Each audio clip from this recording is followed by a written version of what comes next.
पंजाब के सैलाब से मुतासर इलाकों में पाक फौज की रेस्क्यू और रिलीफ सरगर्मियां तेजी से जारी हैं। पाक फौज की जानिब से हेलीकॉप्टर के जरिए झंग के दूर दराज मुतासर इलाकों में राशन पहुंचाया जा रहा है।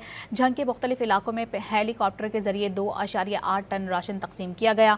पाक फौज ने government high school Jhang city और तहसील 18 हजारी में मेडिकल कैंप कायम किया।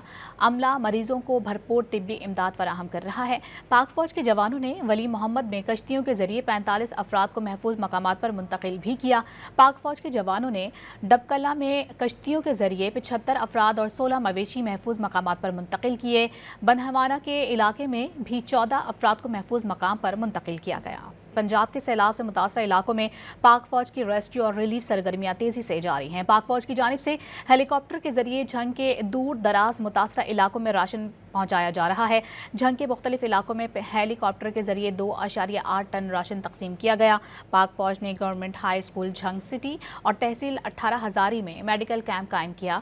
अमला मरीजों को भरपूर तिब्बी इमदाद फराहम कर रहा है। पाक फौज के जवानों ने वली मोहम्मद में कश्तियों के जरिए 45 अफराद को महफूज मकामात पर मुंतकिल भी किया। पाक फौज के जवानों ने डबकला में कश्तियों के जरिए 75 अफराद और 16 मवेशी महफूज मकामात पर मुंतकिल किए। बनहवाना के इलाके में भी 14 अफराद को महफूज मकाम पर मुंतकिल किया गया।